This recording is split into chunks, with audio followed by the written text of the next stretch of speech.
My favorite images. So that was the original design for Blessing the Fleet. It was. And people used it a lot. Look at this room. Excuse me. I'll take that. Look at this room. Look at that fireplace.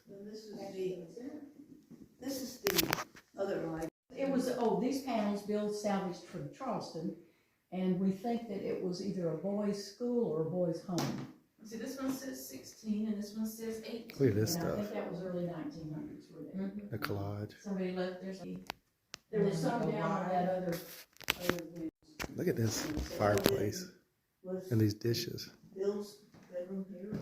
Bill's office was here. Bill's bedroom was actually on the second floor. Oh, he's upstairs. Although they used. So This this through one of the doors. This is Marva's office. Oh, well, this was Bill's place. He had Look at that backyard. that little press. I don't know whether you used to from oil from one of those presses. And I bet at one point his wife finally said, "Get this out of here." So that's the stain from the oil from the It printing is press. from the press. And then he built the print shop somewhere in the 60s, I believe. Look how old this typewriter is. It ruins the board, but it also preserves the And board. it's so cool. This one was 56. Let me see what this one is. This new edition, First book printed at the Ashantilly Press. He didn't date that one, but in the front it's going to tell me. 66. This was the second printing of the first book he printed. But the bottom line was, Look at this carpet. each one of these is a separate piece of type. Now talk about making you crazy. This is not a great copy of it because it's faded so much. He carved all of this. Wow. This is his design, book design. Wow. See the names of it? Mm-hmm. Yeah, Finney Spalding is another Spalding relative who was from the Augusta area, I believe. Hey, how many owners have been at this building? Like, there was Thomas Spalding. Okay, Thomas Spalding. Charles. Charles literally owned it but didn't really live in it. What was his last except name? when they were still alive. Yeah. What was his last name? It was Charles Spalding. Okay, okay. One of the few sons that lived. Then he had to sell it in 1870, and the Wilcox family that were merchants here in Darien. It was Churchill and Wilcox that ran a store. Then the Wilcox sold to, I believe, Middleton. Mm-hmm. And Middleton cut down all the live oak trees right across the way here to put in a garden or to cultivate. Well, Frank Middleton sold it to a family named Rahl, R-A-H-L or R-A-Y-L-E. I've seen it spelled two different ways. And then when Mr. Haynes Sr., they were living in Columbia, South Carolina at the time, he came through here on a train and stopped here and found out this property was for sale. And he said, "I want to look at that. That was the Ashantilly. That was Spalding's property. I want to look at it." They bought it. And that's all she wrote, right? Yeah. 1918, that was the year. Bill was 10 years old because he had been born early and was living in Columbia. And so they came here. And until Bill died, he was the last one. 2001, Bill passed away. Nobody had children. There were really no heirs. Bill's wife had a cousin in Charlotte, North Carolina, but he was not at all interested in being the last laird of the Spalding family.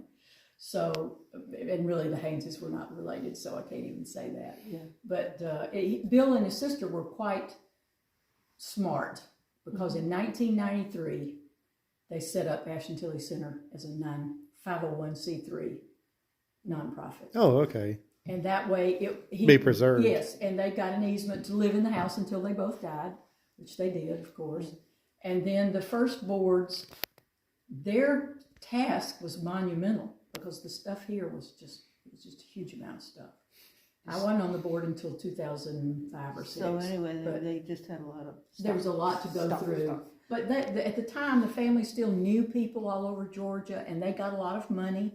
But they did a lot of studies about what to do with Ashantilly, paid a lot of good money about, well, what should you do? Well, we found where they had done like advanced planning for Ashantilly and, what do you call it when you do your plan?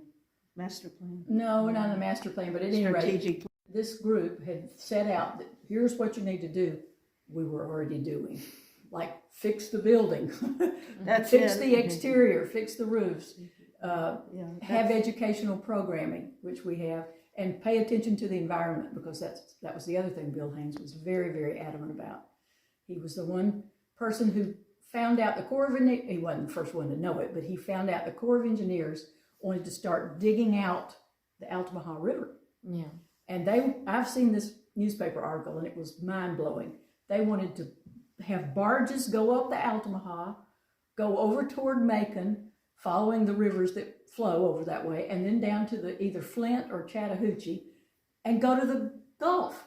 Well, if they had started digging channels in the Altamaha here, we would not have shrimp, crabs, oysters. It would have ruined that whole estuary. Thank God they didn't do that. And they didn't. And he did a lot of work on that and had something called the Rally to Protect the Altamaha River. And he did this beautiful printing. It's like a poster, but we call it broadsides.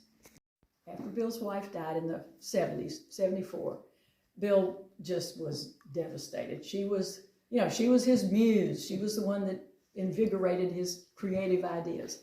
Well, he finally kind of missed female company, and he was dating a Virginia, some girl named Virginia, who was an artist, and he built her this art studio to come down and paint and marry him and be part of Ashantilly, and she was not interested.